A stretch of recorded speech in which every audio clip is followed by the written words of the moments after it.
Niesenbaum from Duke. Niesenbaum, by the way, lost to Miller already 3-1. Whitman from UNC beat Slinger 3-2, and then kind of a controversial overtime stall as Houghton advanced. So we'll see if Whitman can shake that off and bring it back. Yeah, I mean, he had a heartbreaker. I mean, he's winning. He scores 4 points in the first 20 seconds and then loses 6-5 in overtime, gets called for stalling a couple times. I mean, not how you want to go out. So you got to think Whitman's bringing his best game here in the wrestlebacks.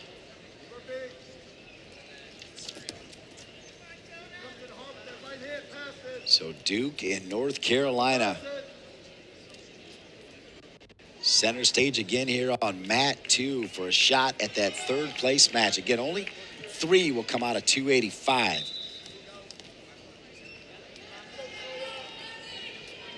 Niesenbaum beat Whitman back on January 21, 3-1. So we're expecting. That was sudden victory too, by the way. The weather forecast calls for a close match here. Yeah, that was sudden victory.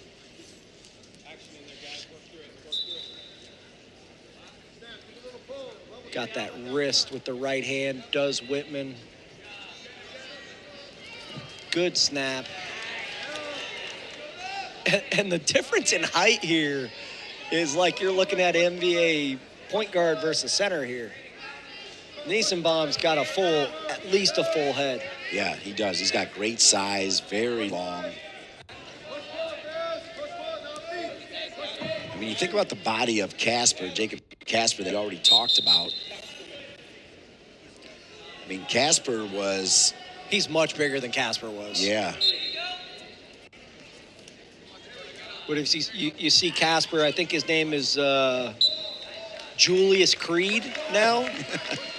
He's doing like a pro wrestling and NXT, so really cool to kind of see him performing at his next level.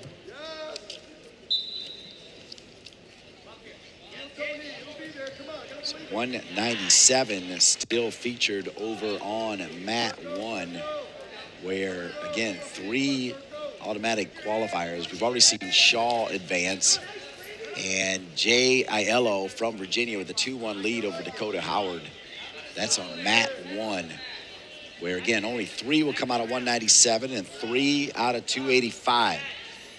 Miller already into that third place match as he'll await the winner of this one. And Miller's actually standing by to watch this, of course. How many times can you just push him out?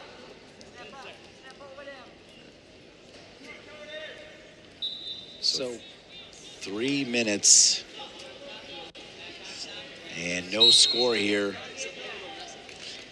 Not much to talk about there in that first period as we're scoreless. Stay focused, brother. Stay focused here. No easy escape. Nice. Second period underway. Whitman starts down. Niesenbaum, as Christian Olenowski has told you, much longer than Whitman.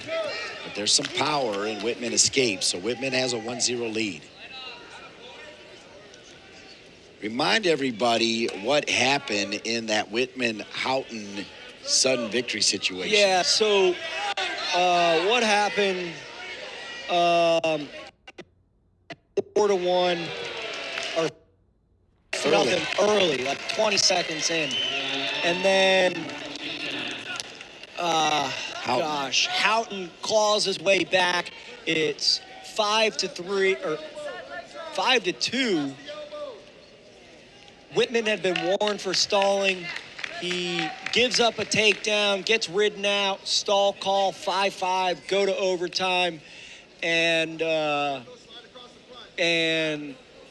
Houghton just kind of jacks up underhooks and drives him out of bounds, and that was it. The referee called stalling again, so another stall point in overtime, got the win for Houghton and put him in the ACC finals. So not how you want it, but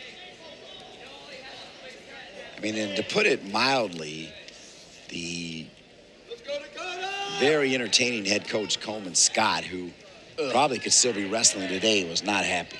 Oh, that referee had to call the insurance company and ask for a new ear because Coleman Scott bit that thing off. Rightfully so, though, based on what we saw, I think. I mean, here's my perspective.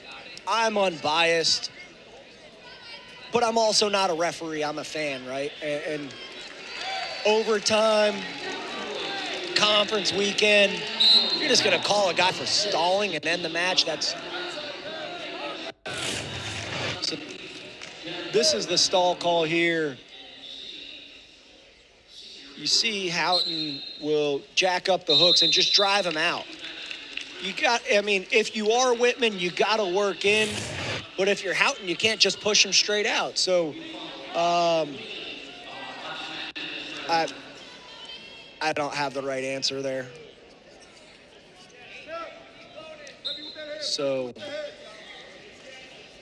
1-1, 1:31 on the clock.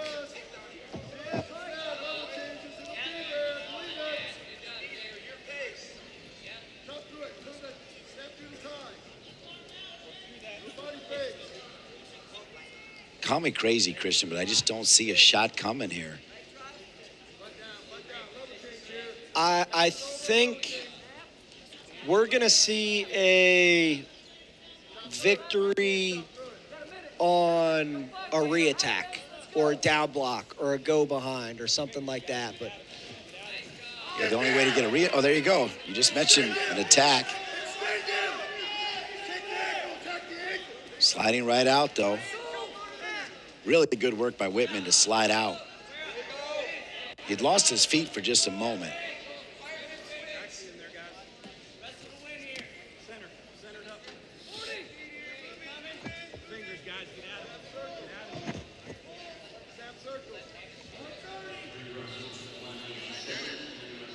Niesenbaum, the 5 seed. Whitman, the 6 seed. And Whitman took Houghton all the way into overtime.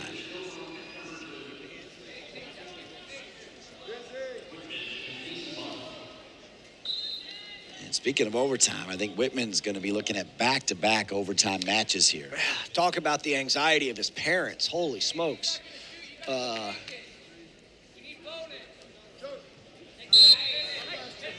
Yeah, that's got to be, it's got to be tough. I don't know how much it matters, but obviously Miller will have a little more time to rest for that all-important third-place matchup. All right, so here we go. More bonus wrestling.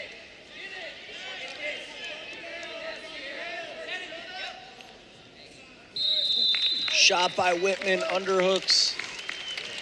Whitman was falling back for a moment, got his balance back. I mean, if I'm Niesenbaum, I'm trying to get to those underhooks. I've got leverage. I can get this guy off the mat if I can get my hooks in. But so fans here in Charlottesville, something to cheer about as Jay Aiello has won and advanced. A third place matchup.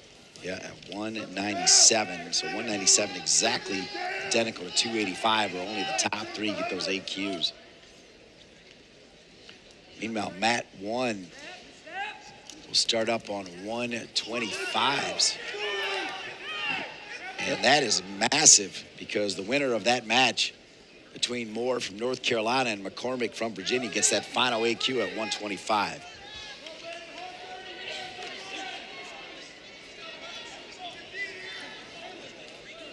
Still looking for a sudden victory here. Whitman, a little bit of trouble.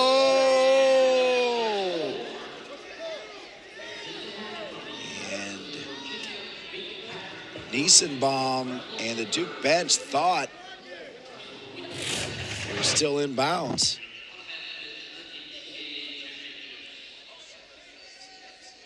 That's 2. That's 2 all day. His hand is in. You see him tapping his hand on the line. Yeah, then that replay, you just watch Niesenbaum's left hand just kind of tap, tap, tap right inside that white line. So that's got to be a takedown. Well,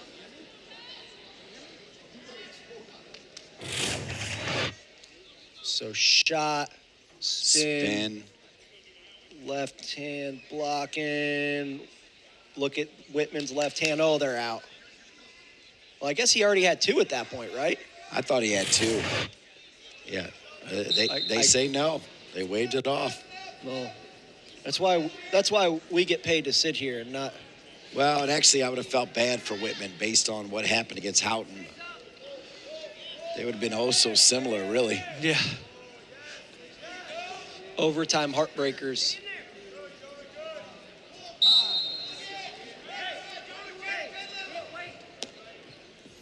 So pop over to Mat 1. So much on the line right here. A winner gets a bronze medal, but more importantly, that AQ at 125. Moore from North Carolina. McCormick from Virginia, zeros.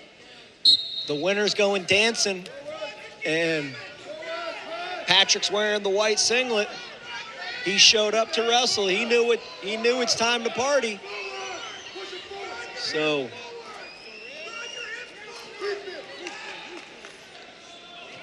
1 point there for Whitman. We're in the second overtime. So that means that Niesenbaum will have a chance as well.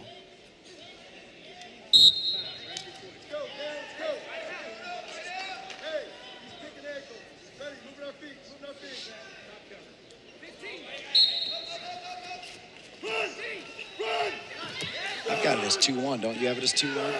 I think so. I don't know what I'm missing. Scoreboard still reads 1-1 after. I thought Whitman got an escape in that overtime period, right? Yeah. I could be wrong, but